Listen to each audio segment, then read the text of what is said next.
बिस्मिल्लाहिर्रहमानिर्रहीम। Respectable dear viewers, अस्सलाम वालेकुम। आज एक यूनिक टॉपिक के साथ हाजिर है और आज का टॉपिक बहुत ही इम्पॉर्टेंट है और हर लेवल ऑफ स्टूडेंट के लिए इसकी सिग्निफिकेंस और इम्पोर्टेंस अपनी जगह पे। तो जिसने भी हमारे चैनल को सब्सक्राइब नहीं किया वो सब्सक्राइब कर ले। जो सब्सक्राइबर है वो बेल आइकन को लाजमी दबाए ताकि हर नई वीडियो की नोटिफिकेशन सबसे पहले आपको मिल सके। और जो सब्सक्राइबर है वो वीडियो को ज़्यादा से ज़्यादा लाइक और शेयर किया करे ताकि बहुत सारे लोग उससे मुस्तफ़ीद हो सके।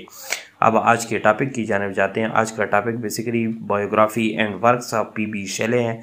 यानी पी.बी. शेले से मुराद पारसी बासी शेले है और उसके मुतालिक मेजर फैक्ट्स इसी पोइट के मुतालिक आप लोगों को बताएंगे और न्यू कंसेप्ट ही देंगे कि उसका choice of field in romanticism क्या था और वो कौन से रेडिकल व्यूज़ या कौन से जो है यानी रिबेलियस नेचर का मालिक था जिसकी वजह से वो जो है काफ़ी मशहूर था।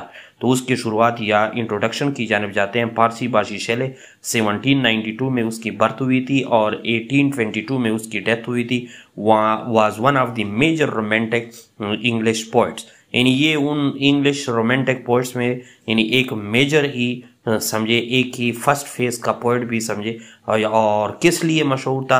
फॉर हिज रेडिकल व्यूज़, अपने एक्सट्रीम व्यूज़ के लिए या एक्सट्रीमिज़म के लिए, एंड इन्फ्लुएंशियल पोइट्री और अपनी जो है बाअसर पोइट्री के लिए। इसी वजह से that's why he is called revolutionary poet. और इसी वजह से उसका जो चॉइस फील्ड था या जो मतलब है वो उसका जो मेन फेज था या मेन चीज़ था पोइट्री में वो रिवॉल्यूशन था।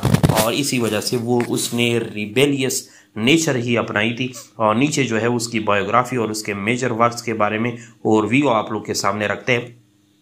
तो बायोग्राफी पे जाने से पहले उसकी early life and early education के बारे में पढ़ते हैं कि Shelley was born on August 1792 in the Horsham Sussex, England. England में ही वो पैदा हुआ था। He was the eldest sons of sir Timothy Shelley, a wealthy land owner. और शेले जो था उसने अटेंड किया था एटन कॉलेज को, where he began to develop his interest in the literature and radical idea.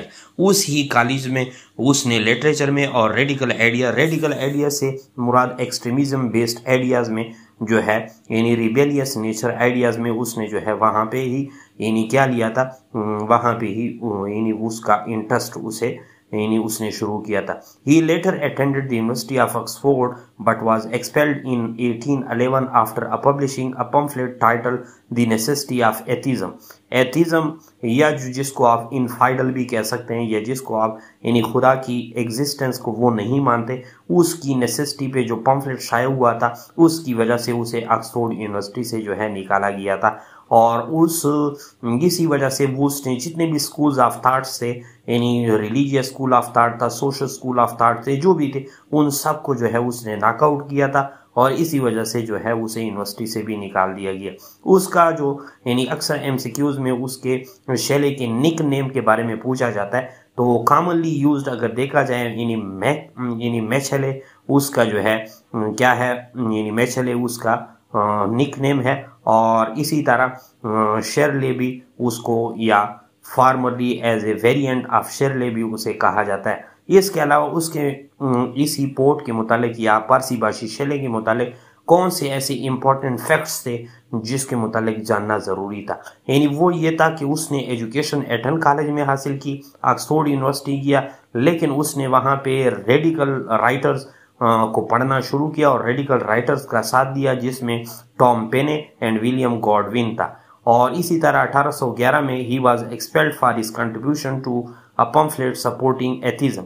Atheism को support करने की वजह से उसे यूनिवर्सिटी से भी निकाल दिया गया और इस पम्फलेट की वजह से Shelley then elope to the Scotland with the 16 year Harriet Westbrook. यानी वो उसने एलोपमेंट भी इख्तियार की थी हैरियट वेस्टब्रोक के साथ। और ये कब 16 ईयर ओल्ड जो है गर्ल के साथ वो भागा था या एलोप हो चुका था। उसकी पर्सनल लाइफ पे थोड़ी निगाह डालते हैं और उसकी लिटरेरी करियर पे और उसके डेथ पे।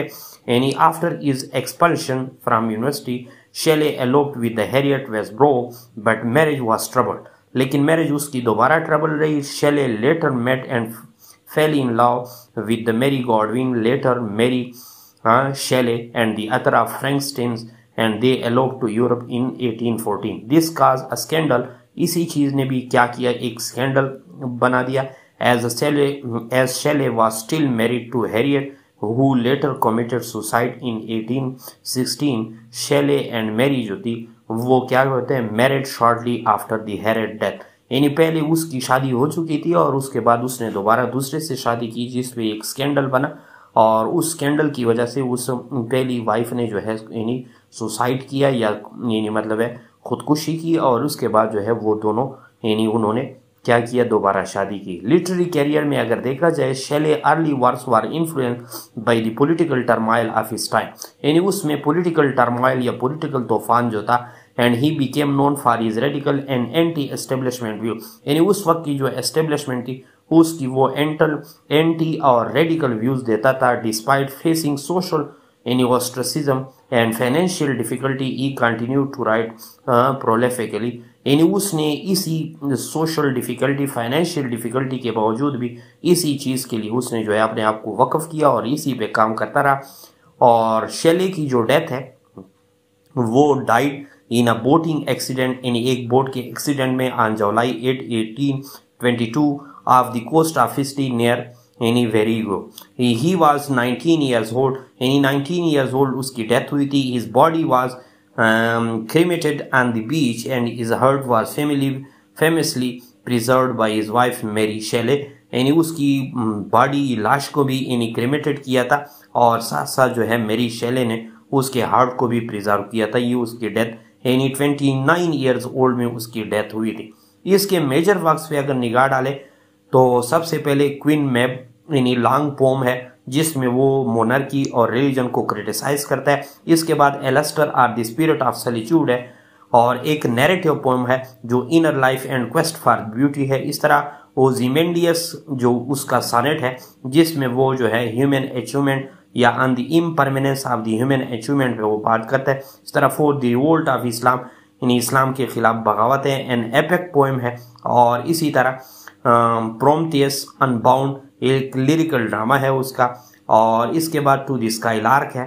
और इस तरह एडोनेस यानी ये एडोनेस किस लिए जॉन कीट्स के लिए उसने एन एलेजी लिखी है expressing grief and admiration for the fellow poet John कीट। और इसके बाद सबसे मास्टरपीस जो उसका है ओड टू वेस्ट विंड है जो बहुत ही ज़बरदस्त पोम है। और ओड टू वेस्ट विंड में वो part of nature, part of poetry and part of the nature cycle को जो है वो एड्रेस करता है। इसके अलावा उसके प्रोज में जो राइटिंग है 9 नंबर पे अ डिफेंस ऑफ पोएट्री एक इन्फ्लुएंशियल एसे है और importance of poetry in society and its role in fostering moral and intellectual growth. इसके अलावा प्रोज में उसकी द नेसेसिटी ऑफ एथिज्म भी उसने लिखा है जो कंट्रोवर्शियल पॉम्पलेट था और जो ऑक्सफोर्ड से उसे निकालने का सबब बना।